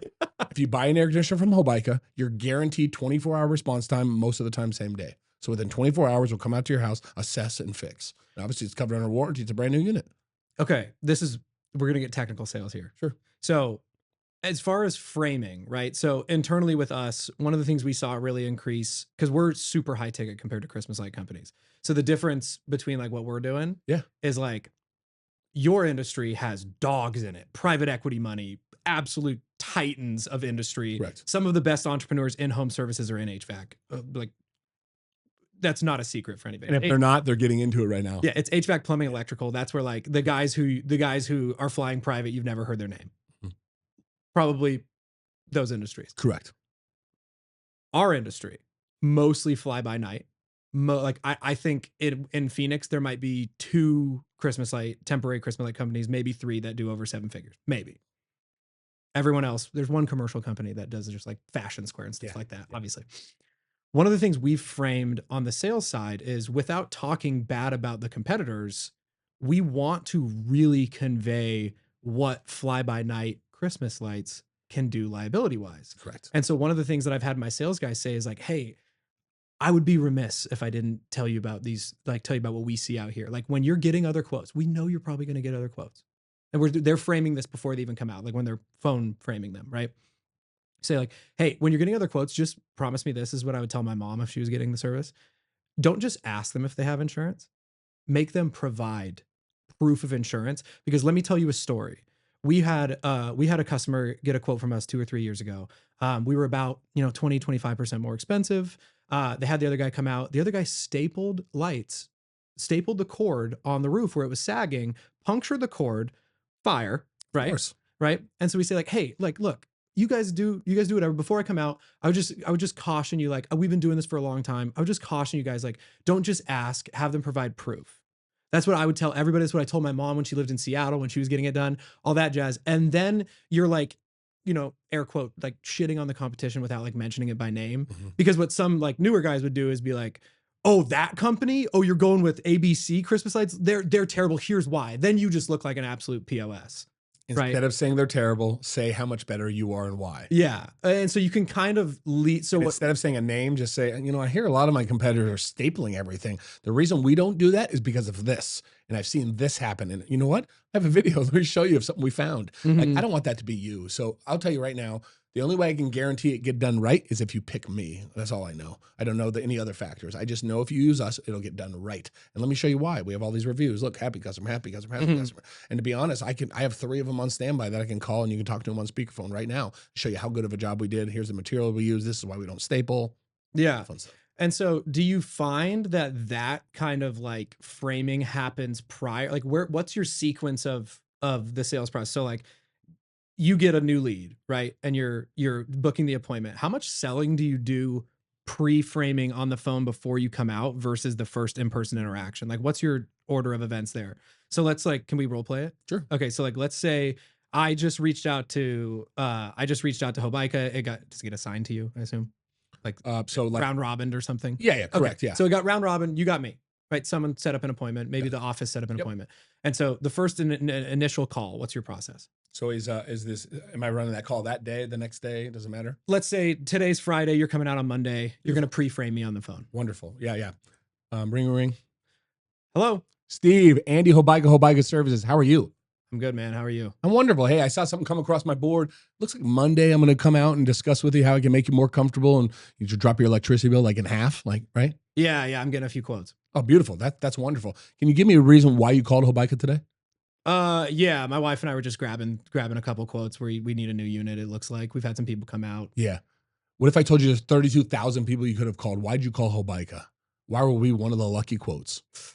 Google. I don't know. You guys just popped up. Popped up, right? Did you see how many reviews we had? Because we strive to be the best in Arizona. Yeah, we got a few, but you guys were towards the top for sure. Yeah, I think we're at 6,600 5-star reviews, 4.9 star rating, and you don't get that easily. One thing I'm going to recommend that you do before I come out, Steve, and I'd recommend it for all the contractors, just do it for everyone so it's a fair playing field. I never talk bad about anyone, but I'll tell you right now, we will be in the top as this as well. Look up every single person, including myself, on BBB and ROC. Do that for me. By the time I get there, if you have any questions, I can answer them for you. Is that fair?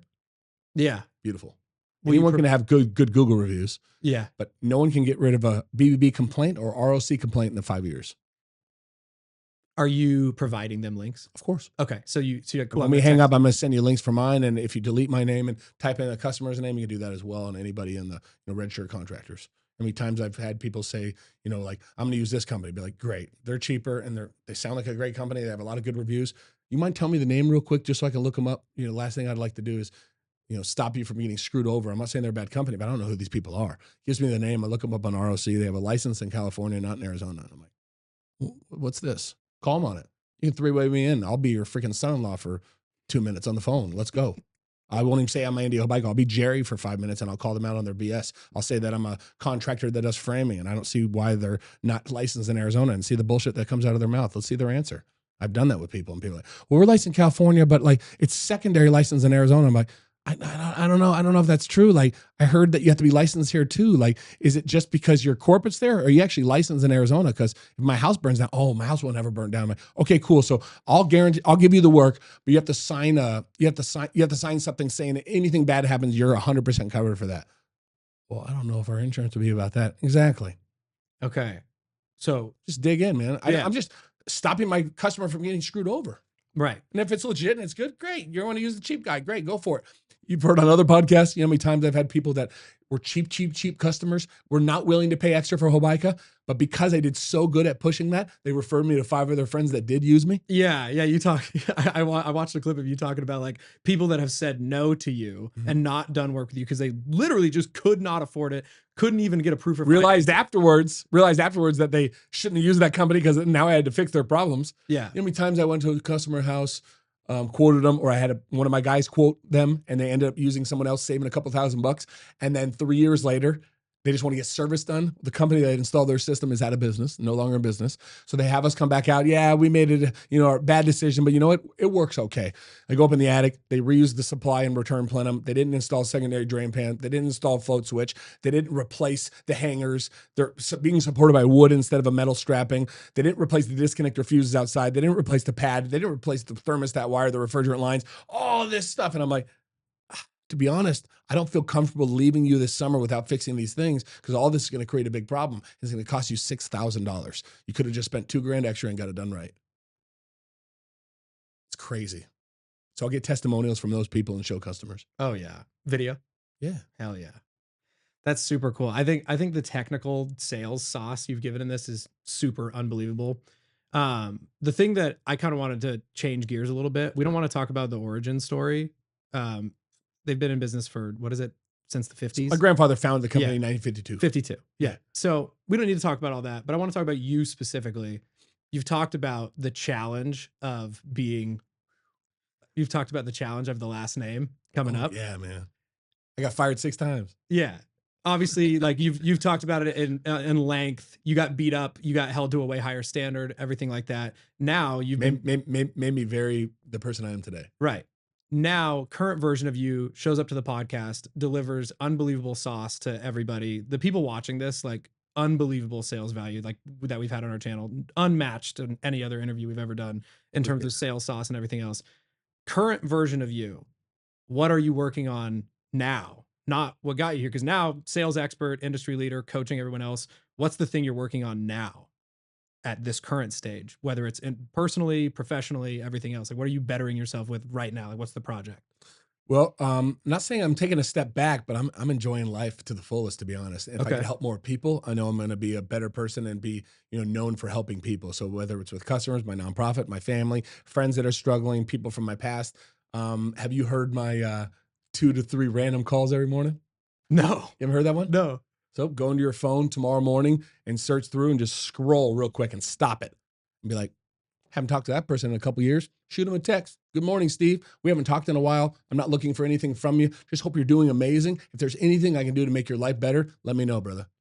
Okay. This is super interesting because I Alex noticed, Hormozy does this. I've noticed you're an Andy Frisella guy. Oh, Like, I love Andy. Yeah. So you're an Andy Love Frisella Andy. guy. You're a Dude, Hermosa Andy, guy. do you hear this podcast recently? Andy imagined, or what am I, the future. Like he told the future from one of his last podcasts. He foresaw the future. A year ago said, BLM and all the protests and all the riots, that's going to happen with illegals when they start deporting people in the next probably year and a half. That's wild. He literally said it on a podcast a year ago, and now it's happening. Yeah, super interesting. Yeah. And so being that, like, I think it's really interesting because in the seats that you and I are in, we're making content for other people. And most of the time it's like this rah. And I'm not saying it's bad. Like obviously consuming Andy Frisella, Alex Hormozy, everything else. Most people get on here and they're like, I'm really dialing in sales. And I think it's really interesting that the thing that came out of your mouth at what I think is like, you're in the top 1% in your field is not business related at all right now. It's all interpersonal, whatever. What got you to that point? Like, is it like, were you feeling like I was crushing professionally, I was crushing everything else, there's something like interpersonally I need to do better? Is that kind of what got you to this, like 3 calls a day? Like, because to be honest with you, in my position at 30, I'm all about just like getting better professionally, like at sales, marketing, personally, like grow the following. That's all good. But at the same time, Steve, if I leave this podcast right now, and I head to my first job and I get hit by a drunk driver, who's going to, what are people going to remember me for? For me being professionally successful and all this cool stuff in the business, or the stuff that I did for other people? So that's why I focus every single day, no matter if I'm trying to grow successfully, that I'm doing twice as much of that time just helping others. What changed that frame for you? When did that click? Family. Okay. Kids. Having kids. Having your own children. Yeah. Parents always say, like, when you have family of your own, you'll understand. Bullshit. Yeah, 100%. Okay. Have some children, man. You're there for a higher purpose. These 2 little things at home, I always get emotional. These 2 little things at home are just looking for you for guidance. You're everything to them. They don't need anything else. So when you realize that, it's like what Joe Rogan always says. He'll see someone really fucked up, like crackhead on the street. That used to be a baby. What happened in between then and now? What happened? Probably some bad parenting. Probably some bad upbringing, probably bullied, like all these things, but didn't have that support system. So took the easy way out. And I'm not saying like, oh, you're a drug, you took the easy way out. I'm friends with a lot of people that are ex-druggies, ex-alcoholics, the most successful people I know, because they've seen the struggle. But at the same time, just thinking like, something bad happens to you. Like, dude, that person wasn't always a horrible person. They were an innocent little baby at some time. What happened in between then and now? It just hits me every day. It's the same with someone that cuts you off in traffic. Do you think they woke up this morning and said, you know what? I can't wait to get on the freeway so I can cut Steve off and ruin his day? No. Maybe they're on their way to work, and if they're late one more time, they're going to be fired. Maybe they're on the way to the hospital because of their wife's giving birth. Maybe they're on their way to someone that's dying. Maybe something big's happening in their life. It's much bigger than you just getting to where you're going, and they happen to cut you off. You're going to let that ruin your day? How about you control your fucking emotions? Yeah, I like that framing a lot. It's like the phrase "never attribute to malice that which can be explained with incompetence." Is like a lot of the time, like the stuff that sets you off either professionally with family members, getting cut off in traffic, like what you're talking about, is like you're like F that guy, and like your knee jerk reaction is like that person was like intentionally trying to wrong me, and most of the time it's just pure incompetence or like pure like they're not even aware of that. No, and right. Never judge, because you never know what's going on in someone else's hell, You never know what's going on. You might be talking to someone like, what's up, bro? How you been? And inside they're ready to commit suicide. They just haven't, expressed that yet. Interesting. You never know what's going on. It might be that person's worst day of their life, but you have no fucking idea. Yeah. Yeah. And I've seen you've talked about your wife on social media, so I think it's fair game. Like I'm not going to mention someone's wife by name if someone else hasn't done it already, but like you've talked about Pearl extensively. You used the phrase, and it stuck out to me because like I'm a single dude, like no kids. You used the phrase, "She saved me." She did, yeah, 100%. Do you want to elaborate on that? Sure, yeah. If I get emotional, my bad. I'm a very emotional individual after getting married, falling in love, and then having kids. But like, Man, she really did save me. Man, I tell everyone, you want to sell more? Get a stable life at home and have a wife and have kids. Like playing the like single game is fun, but you'll never understand the love from someone that's willing just to give it all up for you and your children and your family, and then you'll never understand the love until you actually have children of your own, of this whole thing looking up and looking at you, that, this life you created and that you're running for them. They're just happy that you're there and give you a hug and a kiss and play with them. Right. So if you can find a wife that is just there to support you, you know how much better you are at your job and at work, that that your home's taken care of by someone like a queen like mine. It's crazy. So then my wife she'll get into some of her modes like, oh, you're doing so good at work. I feel like I'm not doing enough. I got to start a part-time job. Like you're making all the money. I'm just here taking care of children. I'm like, Pearl, pause. I remind her this a couple times a year. Like I just did a couple months ago. She was having not depressed. Maybe she was on her period or something, but she was just in one of those modes, right? And all women go through it, but like, I'm not contributing. Pearl, let's say I made 800 grand last year. More than half of that is because of you. Before I met you, I was insecure. Before I met you, I lied to people about what I actually did and the numbers I sold and like the cool stuff. Like maybe I couldn't afford the car I was driving. Like, you live that single life. Like you're just trying to impress everyone, right? So marrying Pearl, meeting Pearl, she got rid of all my insecurities. I don't give a fuck anymore. That's what my wife did to me, but then also supercharged my life and everything else, made me more compassionate, more loving, more caring, more everything. Yeah. And so you're so methodical on your content about like you wake up at 3:30 a.m. Your fitness is dialed in. 3:05. 3:05 a.m. Your fitness is dialed in. Like you're so methodical about like that version of like self-improvement.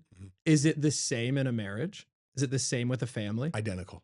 Okay. You have to put time there. It's just like one of my keys. I get home from work between 5 and 7, depending if it's really hot, really late day. I get home and my phones go down. All my time is going to go to family for the next hour and a half. And then I play with my kids, put them to bed, all that stuff. And then before bed, I don't care what time it is, my wife gets 45 minutes to an hour, whatever the fuck she wants to do. She wants to talk about her day. She wants to bitch about something. She wants to go over something. She wants to talk about something, play a board game. She wants to watch a show, watch a movie. I don't give a shit. It's nothing to do with me. It's all about her. And it's 45 minutes or an hour of present, not just there. My phone's not in the room. Like present. Yeah, there it is.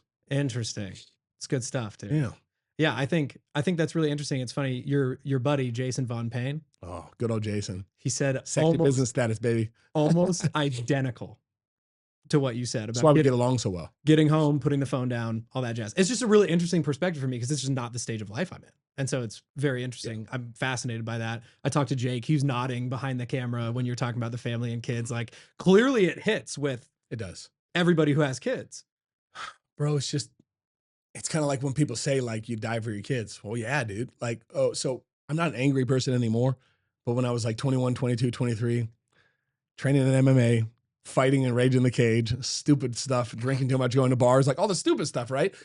Did all that for a while. It was all fun, but like getting in a lot of trouble. Well, then you calm down and you meet someone that gets rid of your insecurities. Well, you still have the anger inside. You just hold it in and you be more mature and you don't fight people that look at you wrong on the street, right? So like I fight with it every day, but dude, I regularly, at least twice a month, get hypnotized.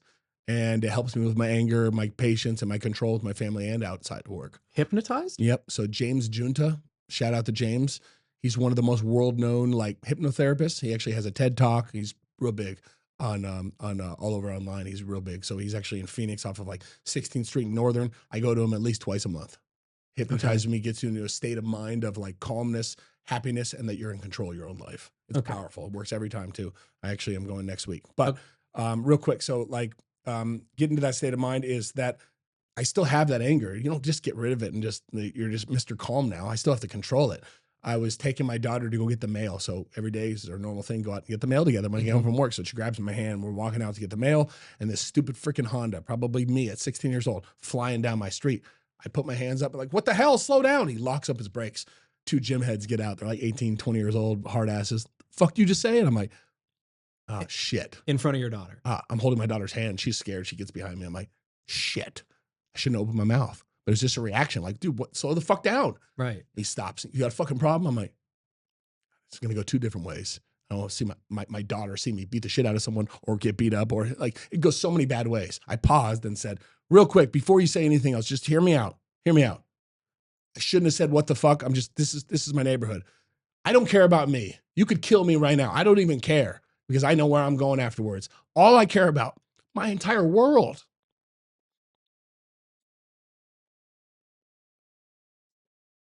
There you go. I get emotional.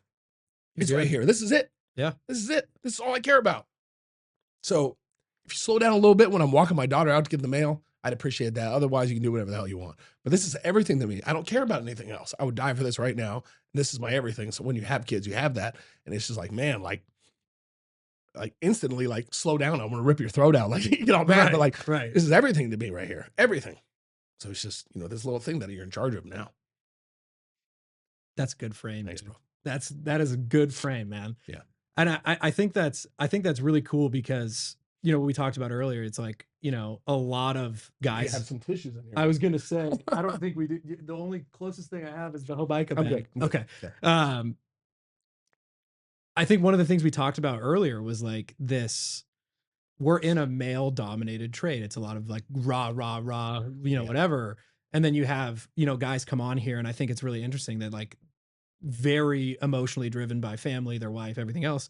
And I think that's super impactful for young guys specifically who are watching this, because a lot of the stuff that they consume and a lot of stuff that I consume is this like Lambo. Well, I don't consume it as much anymore, but it's like Lambo drive, lavish, nightclub, Rolex, of course. And it's like girls and this jazz. And it's like, dude, I'll be honest with you guys, sitting in this chair and like just with Home Service Accelerator, I've just by proximity been blessed and fortunate to get in touch with dudes like you and other guys that are doing 10, 100, 1,000 times what I'm doing professionally and at stages further in life. The guys that I meet that are the most fulfilled, like truly the most fulfilled, have a pretty common thread there, that it's stuff that's bigger than just the X's and O's of growing the bank account, growing the business, the vanity metrics. I like nice things and I like toys, but what's even better is family, because you just got to do it. Yeah. Like, I can't explain it, right? Yeah, and it's a good segue, because the thing that I thought was really interesting about you when I was doing my homework on this was the one bag at a time thing. Like, dude, you are plugging your nonprofit arguably just as much, if not more, than your work. It's my favorite thing to do. I would retire right now and do one bag at a time full time. And you guys just became I'm QCO. QCO. Been a 501c3 for like 10 years. Yeah. That's easy to get, by the way, but QCO is really hard. You have to be a nonprofit 501c3 for a minimum like 8 years, counting your numbers and budgeting and hire a CPA to get to the QCO program. And the QCO is like any church that you give to or anything like that. So at the end of the year, instead of giving the federal government money, last year it was like $475 for an individual, $942 for a marriage for a couple. All that money comes to me tax free, and I can spend on whatever I want for my nonprofit. Well, you would have given that money to the federal government. So when you give it to me, when you get your refund, you get additional money. Yeah. So if you give me $940 when you and your wife get your return, you're getting the $940 back. So you're just giving me a heads up on the money.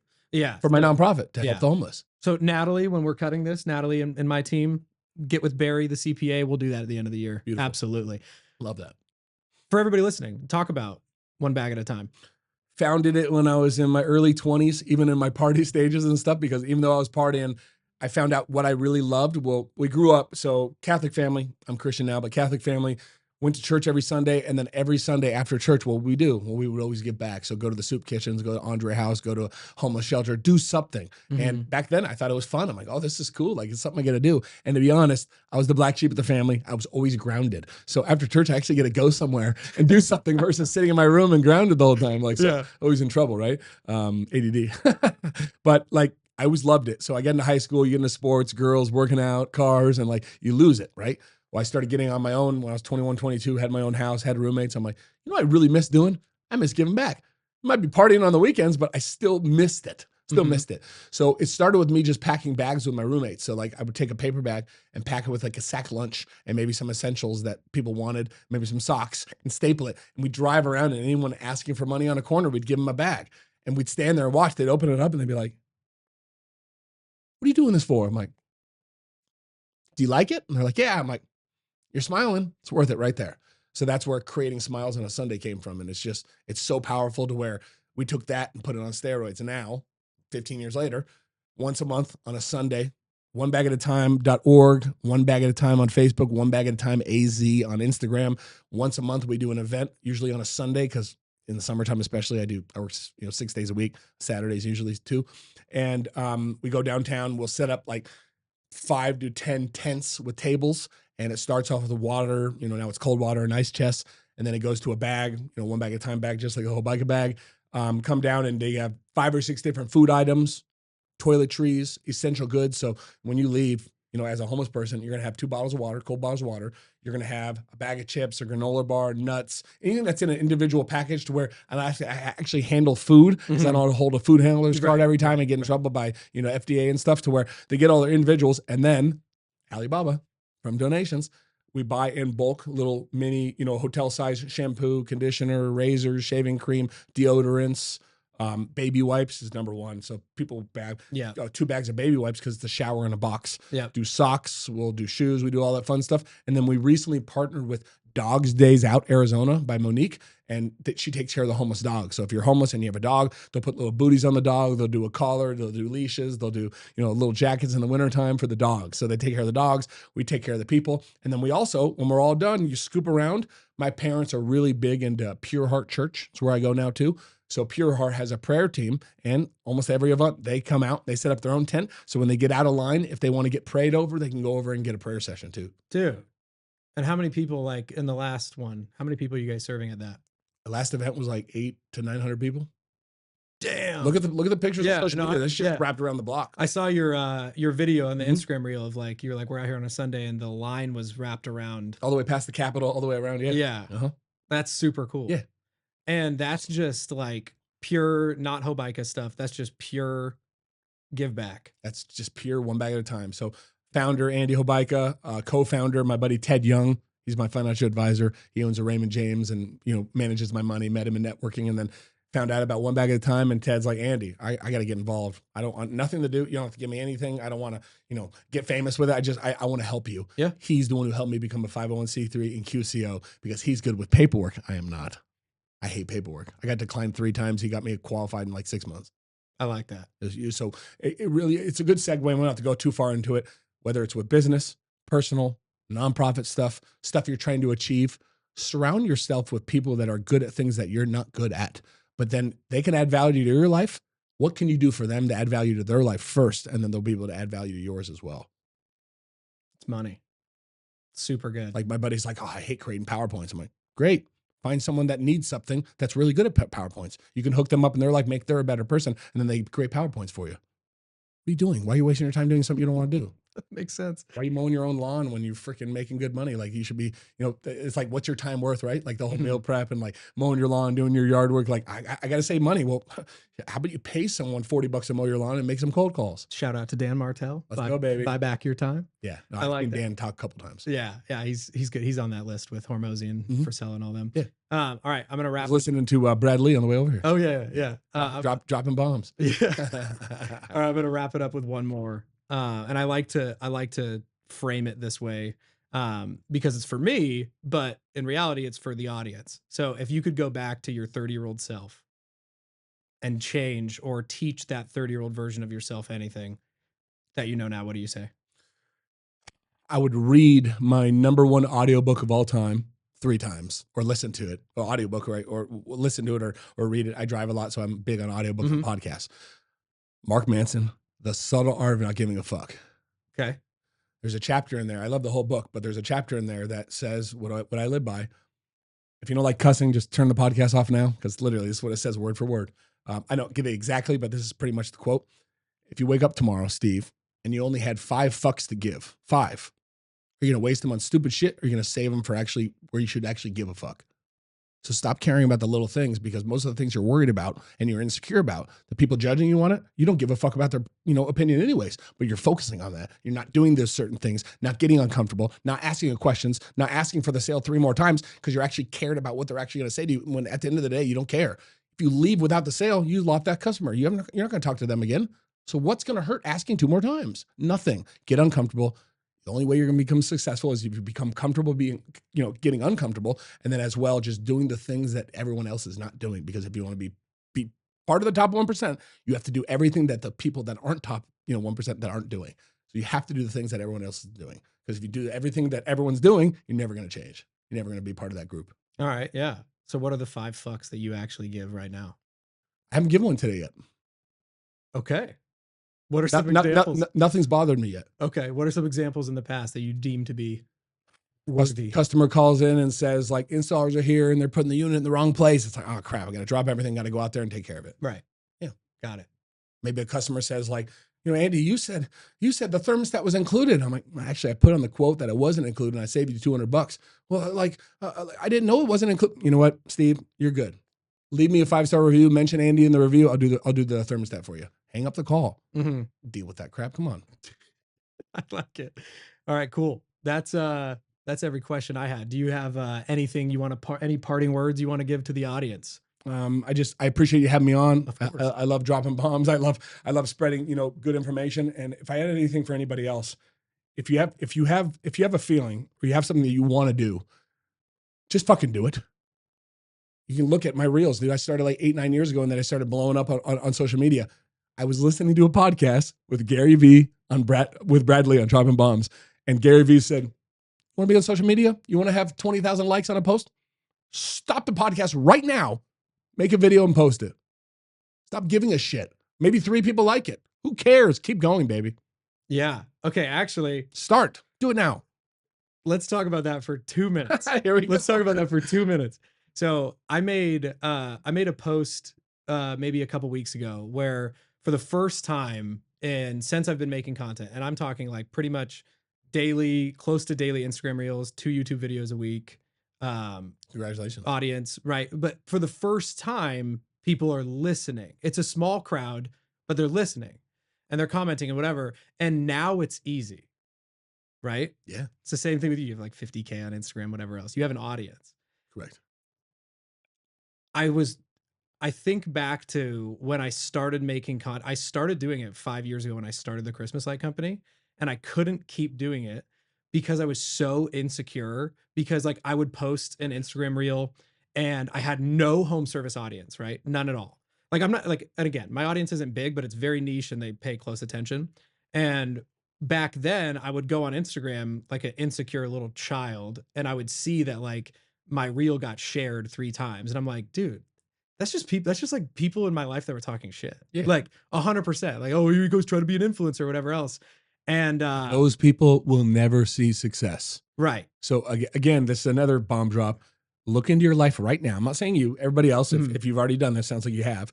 Look into your life, all the people you surround yourself with over the next 2 weeks. Who's adding value to your life? Who is not? The people that aren't, drop those people. I'm sorry to say, they could have been your best friend for 10 years. Stop hitting them up. See how often they hit you up. They will vanish in existence. Yeah. I haven't talked to that person in 6 months. Oh, maybe it's because you were hitting them up nonstop, and that's why they were hanging out with you. Yeah, and I think if they really want to be in your life, they're going to reach out to me. Steve, I haven't talked to you in like 3 weeks. Dude, I've been trying to crush it. I haven't been hanging out with anyone. You want to hang out? Let's do something, bro. Yeah, I think that's really interesting because like I can put myself back in those shoes because again, like what we talked about off camera, like my frame with this is like, this is a documentary. I'm not a coach. Like I'm documenting it along the way. I'm not sitting here from a position of like authority in the space, whatever else. And a lot of that insecurity in the beginning came from this, like I'm documenting, but I'm still like cripplingly insecure because in my mind, I was thinking about probably like a couple acquaintances or friends that I knew behind my back were like, what the hell is he doing? Right. Bye. Yeah, and I can be honest about it now because now it's, we have an audience. The Home Service Accelerator has like 320 members in the pro program. Like now it's like an audience. Of course. And now it would have never got there if you didn't get out there and do it. Yeah, and it's small scale, right? Like we're talking about Hormozy and these guys with millions of followers. It's like, but now it's easy because now I have an audience. It was not easy in the beginning. Correct. Was it easy in the beginning for you? No. Yeah. No, it's never easy. I got shit on for years. Yeah. It finally started paying off. I'm like, oh, this is cool. Yeah. And so the one piece of advice that I can give to everybody listening, if you're younger and everything else, like part of the insecurity is a lot of the time coming from, in my opinion, trying to look like something you're not. Right. And so like when you're being fraudulent in what you're making in your content and everything else, then you're like, you've got these rabbit ears and everything else because you're trying to fool everybody and your entire life's a lie. Correct. And so for everybody that's listening, it's no secret that like, if you want to like, there's no negative to having a personal brand. in 2025 and beyond? Nothing. You don't have to be in sales, have a personal brand. No. It'll help you out with everything you have to do. No, I mean, it's like a perfect example. Like I reach out to Andy, we never met each other, comes on a podcast. Like Jason Von Payne, like I get in rooms with guys that are in my market that I probably otherwise maybe not have gotten in rooms with because there's no personal I have some brand. suppliers that we use at Hobaica Services, and the reason why they know me and they got their foot in the door, they had me on a podcast, and I was like, yeah, dude, you gave me 2 hours of your day. You gave me 10 reels. Like, if I can't use you, how can I refer you? I would love to help you out. Now it's, reciprocity. The word I'm looking for. Yeah, the law of reciprocity. Yeah, thank you. Yeah. And so I think it's just interesting. I barely graduated high school. No. I tell people like guys in sales, like talking about like people that graduated from college with their master's degree, and I'm making 4 times as much as you because I'm good with people and I'm real. Yeah. That's why I tell people, like, unless you're trying to be a doctor or a lawyer, don't go to college. Come and work for Hobaica. I got a program for you. Yeah. And so to kind of wrap it up, I mean, you could hear it from Andy, you could hear it from myself, everybody else. It's like, if you're insecure about documenting the home service business, your experience, whatever else, or if you're insecure about making the content, switch the frame from trying to tell to show. And like document, and then you'll be a lot more genuine in the content. A lot of the time I'll tell people, like, everyone in your life already knows you. How many people in the world, let's say you drop a video. What if I told you 5 random people over the next year are going to run across your reel and it's going to change their life? It's 5 people in the world that changed their life because of your video that you didn't want to post because you're insecure about your friends, that what they're going to say about it. Mm-hmm. Fuck your friends. If they don't support you, they're not real friends. Yeah, exactly. Now, trust me, now there's no one in my life that would be in that position to hate on me for anything. Right. Me either. I have like 8 friends. I used to have millions. I was the guy that, like, we'd go to Vegas to go see a hockey game, and like I bump into 5 people from Arizona, and my wife's like, you know everybody. I'm like, well, yeah, you're right. I do know everyone, and everyone's my friend. Well, I don't have that much anymore because I just don't surround myself with everyone that I want to. Everyone that in my life, most of the people that I surround my most time with are doing much better than I am. That's a bar. Andy. Boom. That was fun, brother. Appreciate it, brother. Hey. My man. Thank you for coming out. Everybody, One Bag at a Time is Andy's nonprofit. If you guys are looking for something to support, go there. And then Hobaica Services, if you're in Arizona, unbelievable brand, unbelievable, family owned since the 50s. And Andy's running the show on the sales side there. So Andy, thank you so much, man. This is super good value. You're welcome. Everyone have a great fucking day, baby. All right. That's it.